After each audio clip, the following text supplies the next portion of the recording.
Hello and welcome to this 5-part series on everyday spiritual practices. And first of all, I need to explain why I have two different eye lines. I'm attempting to record this for the first time on an actual camera, but it's my first time, and so it might not work. I have no idea what I'm doing. So I have my backup phone that's also recording right here. So this is why I'm looking in two different places. Also, I only have time to record this one time. I don't have time to re-record this. It's been a really crazy, rough week. And so, you know what? Sometime I might just need to stop because my dog starts barking or somebody comes to the door, and then I'm just gonna cut and then, start recording again. So as you're watching this, you might see like a Matrix moment where all of a sudden my hair is like parted on the other side, or I'm holding a donut. I don't know, but just please just go with the flow and just know that I needed to stop recording for a second for some reason. My name is Bethel Lee. Currently I am an ordained minister with the United Church of Canada, serving as a chaplain at the University of British Columbia in Vancouver.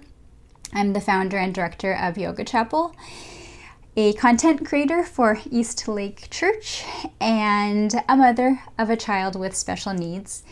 And I mentioned that last one especially because everything associated with that has really been my greatest teacher over the last couple of years, and one of the main reasons why I personally have had to start taking spiritual, psychosomatic practices really seriously in order to stay grounded and stay present and be able to connect with joy even through challenging times.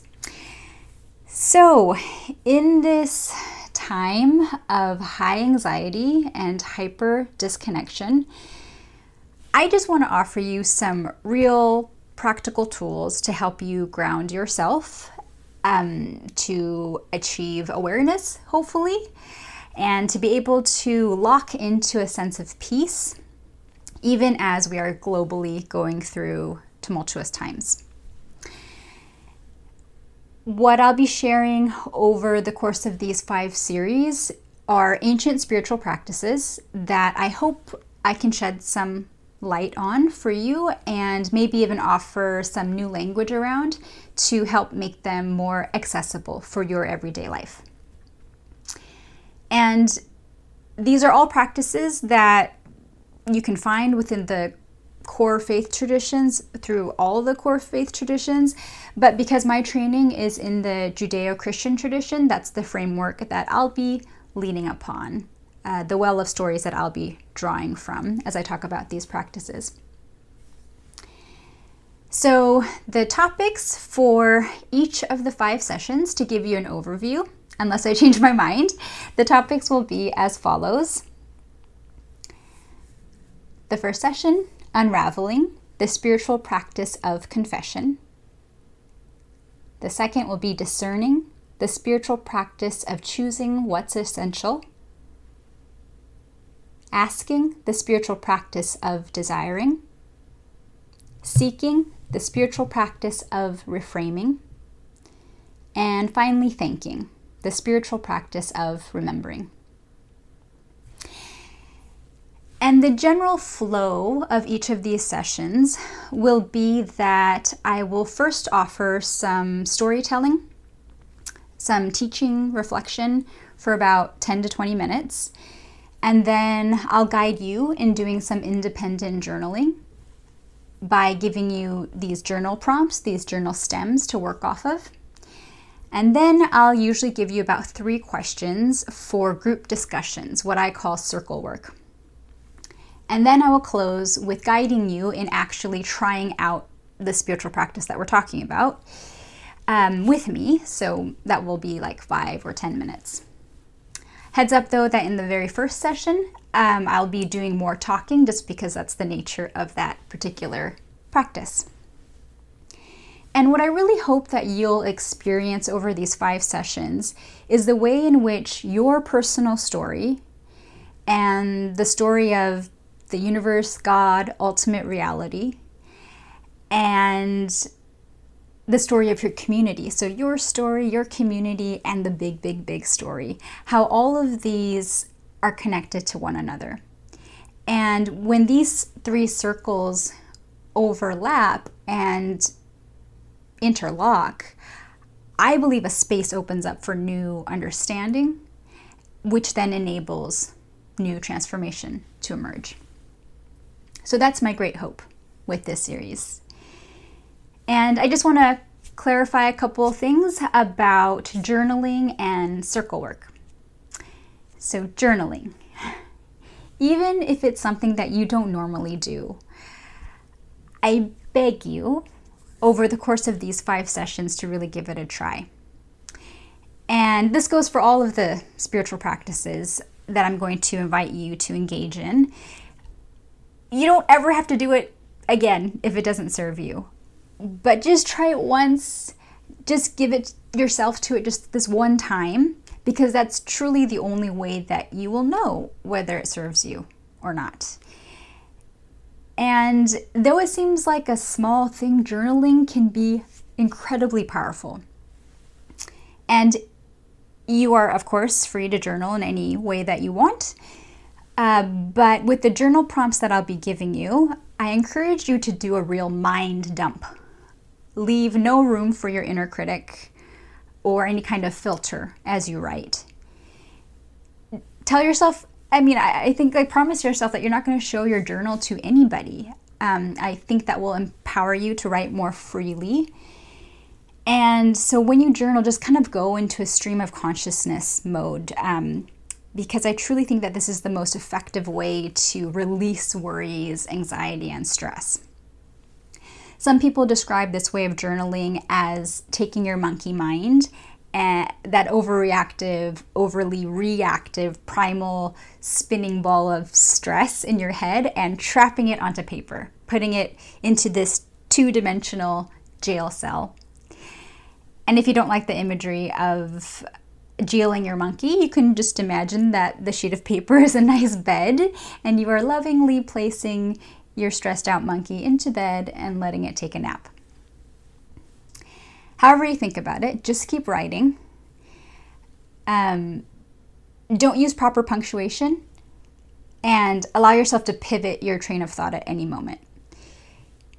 And if you're like me, I think you'll find it helpful to purposely write really messy, because at one, it just kind of feels good, it's cathartic. But by writing messy, it makes me feel safer to not have to filter myself, because nobody can read what I'm writing. So I like that. And when I find that when I write in kind of just a messy way, it just shifts me out of any kind of proper mode of being. And it helps me to really purge my thoughts without concern. So give that a shot. So that's journaling. And I just want to say a few things about circle work.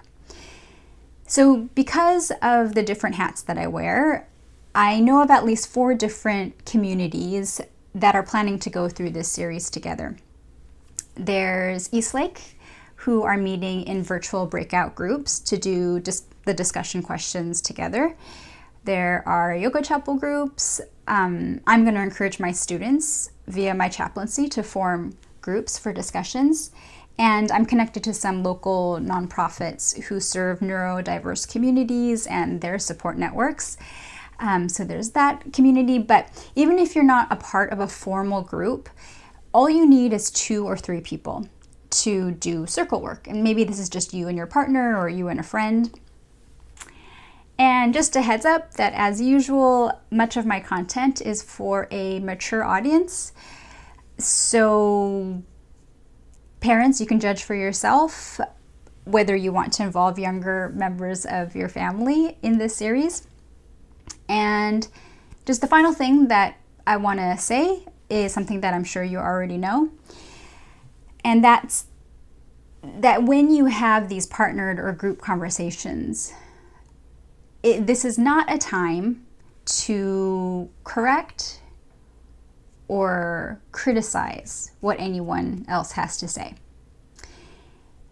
In school and in our jobs, we're often asked to listen with a critical mind to look for the mistake, to immediately think about how we disagree. But in these conversations, just let go of that.